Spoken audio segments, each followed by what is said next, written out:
Selamünaleyküm. Bugün de Soundpack'i kurulumunu göstereceğim. Şimdi hemen başlıyoruz. İlk başta Steam Windows yok. Ya ilk başta bir tane pack bulalım hemen. Soundpack. Sound kısmına geldik sunucumdan. Mavix Pack. Ben mesela bunu indirmek istiyorum. Hoşuma gitti. İndirdim. Ben zaten bunu videoda hızlı olsun diye indirdim, bakın burada. Gördüğünüz gibi. Bunu aldık. Attık masa üstüne, tamam mı? Şimdi Steam'e geldim ya da yani oyunun neredeyse oraya gelin yani. Ondan sonra buna sağ tıkladık. Özellikler. Dosya konumuna geldik yani kısacası. X64, Audio, SFX.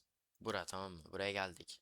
Ben bunu zaten pek sunucuma da koyacağım. Yani bulamazsanız her şekilde oradan bulursunuz yani. Şimdi geldik. Açtım, tamam mı? Burada Resident RPF ile Windows Player ne var işte. Bunu alıyoruz. Buraya sallıyoruz. Hedefteki dosyaları değiştir diye buna basıyoruz. Bu kadar. Yani gerçekten başka hiçbir şey yok. Şimdi FileM'a girip bunu deneyeceğiz. FileM'a hemen girelim. Ben girince geleyim çünkü uzun sürmesin direkt.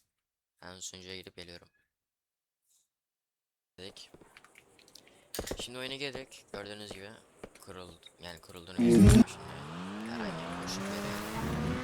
Çıkmıştır. Tek9 sesini yönetiyorum. Gördüğünüz gibi.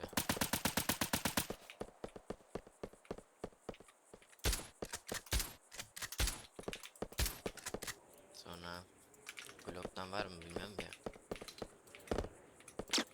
Glock'ta da var, gördüğünüz gibi. Glock 19 sesine de dinleteyim. Gördüğünüz gibi değiştirmiş yani.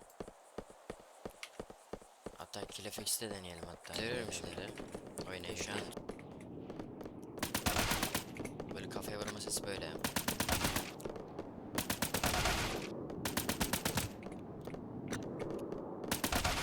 Mesela yani. Bu kadardı.